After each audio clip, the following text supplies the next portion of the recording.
Here with Jürgen again at Hobby-Model-Spiel in Leipzig in Germany. I love coming to this event and I will keep coming back for it because you get to see such innovative aero modelling. So Jürgen, we got a DC-3 here, or a Dakota, is that right? Correct me if I'm wrong, my scale airplane recognition is not that good. Yeah, it's fine. It is, that's what it is, brilliant. But it's a little fat one. It's a fatty. Yeah. You love doing these little fatty versions of these scale aircraft.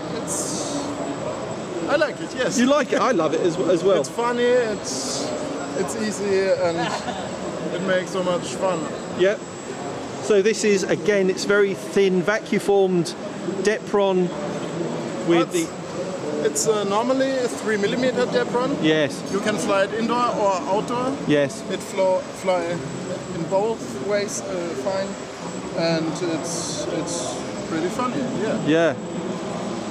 With a nice scheme on top with the windows and everything. Okay, so Jürgen's going to give us a flight demo. Yeah.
Even gets a round of applause from the team. That must have been good.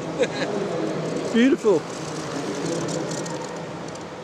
So just to emphasise for those at home, this is scratch built. This isn't something you can buy from a shop. A lot of effort goes into this. It's made by me. Yes. And I can produce it. You can produce it, but at a cost, because a lot of effort goes into this, a lot of time. Yeah. You know, definitely. I think that's what people miss. Is that there are a lot of hours that go into making something like this. So if you are genuinely interested in Jürgen building you one of these or something similar, then you can get in contact with him. Yeah, it's a vacuum font Depron, and it's much work to do it. Yeah. No, I totally understand. Yeah. I've built stuff from Depron much simpler than this in the past myself, so I'm sure aero modelers around the world are understanding the effort that you go to make something like this. But thanks very much for the demo. Maybe I think the electronics, you've talked to us a bit about that in the past, but I used the electronic from UMX models. UMX models, yeah. Yes. In this case, I use the electronic from the UMX Twin Otter. Twin Otter. From E-Flight. Yes. And the motors from the Ultrix 60. Right. And the propellers from the Aero Commander. Gotcha. It's a real mix. Yeah, but you can also use servos between 2 and 5 grams and 8 gram brushless motors. It flies also well. So if you've been flying a while like me and Jürgen and I, you know, we inevitably crash these UMX models and you can just rip the guts out of them and put them into your own creation like this. You know, don't throw those electronics away. Exactly. They're good to use in other projects. Yes. Jürgen, thanks so much for the demo. Again, hugely impressed by what you show here in Leipzig. Thank you. Thanks again. Cheers. You're welcome.